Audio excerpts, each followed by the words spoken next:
السلام علیکم ورحمت الله وبرکاته. زما یارانو دوستانو ملګرو زه مزید شرفو ډېر په معذرت سره زه دا ویډیو کوم چې په ایمان ډېر زیات خفه یم. د هغه خلکو نه ډېر زیات خفه یم چې کوم په ټیک ټاک باندې ناست دي، هغه پښتنې بیبیانې، هغه پښتنې خویندې، هغه پښتانه وروڼه، هغه زمونږ د پښتو او د غیرت شملې چې بره اسمان سره خبرې کوي او خبرې مسمان سره خبرې کوي او هغوی نن په ټیک ټاک باندې ناست دي او هغه پوچ میلس په ټیک ټاک باندې روان دي چې په خدای باور وکړه ابل ورځ ما غوږونو له ګوتې یوړې چې پروردګار علمه دا کم خلک دی لکه د پیسو دپاره به ښځې خپل عزتونه هم لوړیا کوي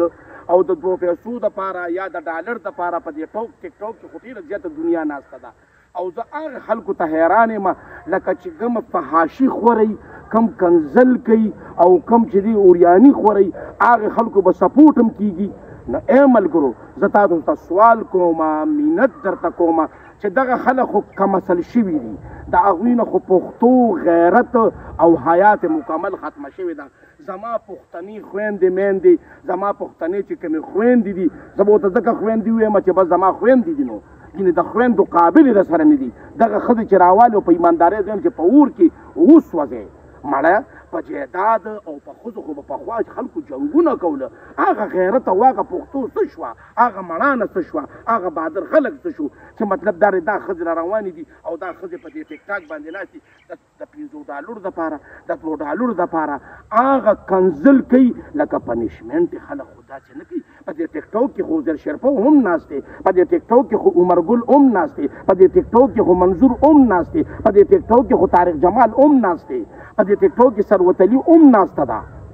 نو مطلب دا دی مونږ خو چې ته په ژوند کې داسې کنزلو نه کړ، داسې پنشمنټ یې مو نه کړې، داسې قصې قطارې مو نه کړې. د اوسنۍ ښځې چې کومې کوي تاسو په رب باور وکړه، یو داوس پکې ناست دی، دومره دونه ګیرې ده، تکه سپینه ګیرې ده او په صحت باندې لکه د سنډه عمره غټ دی او هغه مطلب دا دی قسم مې دی په ربې چې هغه کمیس وباسي، زه یم چې هغه به پرتوک تملاس کړي، پوه شوې، هغه پنشمنټ یې داسې کوي، هغه خپلې جامې اوسلي. مړه د خدای بې انصافه د دې ګیرې نه دې وشرمېږه چې تا دونه ګیره پرېښې ده او ته په بروډ کې ناست یې. او زه هغه پښتنو غوښتم چې ای پښتنو تاسو خپل غیرت د 2 پیسو دپاره لوړیا کړ. تاسو ته خلک څوک وي چې په دې ځای کې اوبه واچوه، څوک ورته وي مطلب دا دې شا که په دې شا کې اوبه واچوه، څوک وي مطلب دا دې لمون اوچته کړه، څوک وایي چې پرتوګ هم په سر پټ کېږه. نو پښتنو تاسو به د پیسو دپاره دا دونه کارونه هم تاسو کوئ، اخر د دې نه به جوړېږي څه.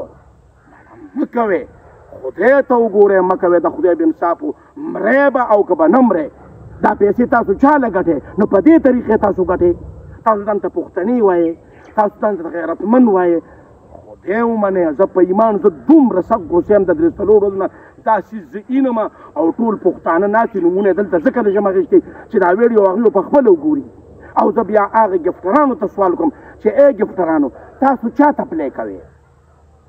تاسو چا ته دا پیسې ورچوئ، په څه موجب یې ورچوئ، تاسو دغه کنزلمارو ته دا پیسې ورچوئ، تاسو دغه ډنډو ته دا پیسې ورچوئ چې هغوی نه په حیا دي او نه په عزت دي. نو تاسو مه کوئ داسې. تاسو د داسې خلکو نه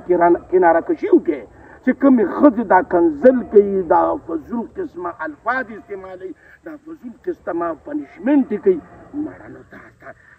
دې ته تاسو پښتو وایئ، دې ته تاسو غیرت وایئ. زه وایم چې تاسو پرې دا پیسې بندې کړي، که تاسو پرې دا چې دا کم ګفټونه ورته کوئ دا پرې تاسو بندې کړئ،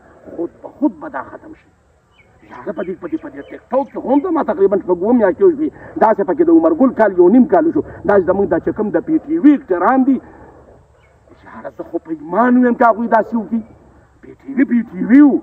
موږ چې کومې ډرامې جوړولې موږ د پښتو د غیرت جوړولې. اوس هم چې موږ مذاق کوو موږ باندې یو سړی ثبوت کړي، د 8 میاشتې زه راغلی یم را باندې د یو کس ثبوت کړي چې یاره عزیر یو غلط پنشمنټ کړی دی، یا عمر ګل یو غلط پنشمنټ کړی دی. که موږ چې غلط پنشمنټ دې کړي نو موږ ته تاسو ویلی شي. خو داسې مه کوئ چې دا کم مردارې ښځې ناستې دي، په دې مردارو خو د قسم مې د په ربې غذا کېږي. زه د دې مشرانو ته یم چې تاسو خدای تباه او برباد که تاسو وړاندې چې ستاسو دا خویندې او ستاسو دا ښځې په دې ټیک ټاک باندې ناستې او دا فضول قسمه کنزل کوي او یا په دې ورته دا پیسې راغونډې کېږي، نو تاسو ورته هسې بریتونه تاوښئ. تاسو ورته هسې بریدونه تاوښئ مه کوئ دا کیسې والله زه ډېره مجبورۍ نه دا خبرې ما خلاصې کړې او زه هغه ټولو ګفټرانو ته یم چې غاړم په ورځ د قیامت بند چې داسې خلکو تاسو ګفټینګ وکړئ مه کوئ داسې خلکو ته ګفټینګ چې دا ټیک نه شوي نو راشه ما له په دې مخ روت وکړه مړه دا څه دي دې ته تاسو حیا وایئ دا ویډیو ته ما نږده شو ملګرو خو د دې دپاره مې تاسو ته دا ویډیو جوړه کړه او دا په دې یوټیوب هم ورکوم پوه شوي او دا کیدای شي په فیسبوک هم زه ورکوم چې هغه خلک دې خبردار شي تاسو چې بار ناست دي نو تاسو خو طنز و مزاح دپاره راشئ چې تاسو لږ وخاندئ تاسو لږ محظوظ شئ تاسو سره لږ ګپ شپ خلک ولګئ نو مړه دا تاسو چې کومې قصې راغشتي دي او خاص کر پښتنو راغشتي موږ څه انګریزان خو نه یو موږ څه امریکایان خو نه یو چې تاسو مطلب د بربون شغون دغلته بناست یې څه کوئ زما دې په خدای قسم یو سړي مې لیدلی دی بېګا په رب باور وکړه کمیس یې ایستو او پرتوګ ورته ښځې وي چې وباسه او په سر یې پټ کېږه دا پنشمنټ دی اتا خدای په قهر د مولا اخته که خدای دې کور او سارا روان که پښتونه ته ځان ته پښتون وې د پښتو رنګونه مو چرمول د پښتو حیا تاسو څه کړه حیاګانې څه شوې او هغه پښتو څه شوه چې تاسو ځمکې ته وشغوله دا جامه او دا پرتوګ دا حیا ده دا د پښتون حیا ده چې ښځه جامه وغورځوله پرتوګ یې وغورځولو لوبټۍ یې وغورځوله دا مخامخ ګریوان یې وشلو او دې دا خپل دا چې کوم ستر دې ښکاره کړ نو مړې ته د $500 دپاره د $100 دپاره تا خپل کمیس او پرتوګ وشلو او کله په دې ځای کې وباړه او کله شاته وباړوه مړې شرم تاسو له پکار دی تاسو له مړه خود شرم پکار دا کومې ښځې چې تاسو شروع کړي دي زما دې په خدای قسم چې جهنم خو هم هسې ځای دی خو زه وایم چې خدای په دې دنیا دې خلکو ته وښودلي که چې ته پته ولګي خبل دویمه خبره ته دا کوم خلیل ژوندی دی او هر سړی پې خپل چې دی نو دغه کوي ان لله و ان الیه راجعون خلیل مړ شو ټیکټاکر دی هر څه چې کړي دا بخښنه والا تاسو لږ څه کوئ که خلیل فرانکي کړو خلیل خان ډینګرې کړو ولی الله یو خبره وکړه چې ظالمانو یو سړی ژوندي د خپل د ټیک ټاک د پیجونه په دې مه مخکې کوئ چې تاسو ټیک ټاک پیجونه په دې مخکې کې چې وروره خلیل مړ شو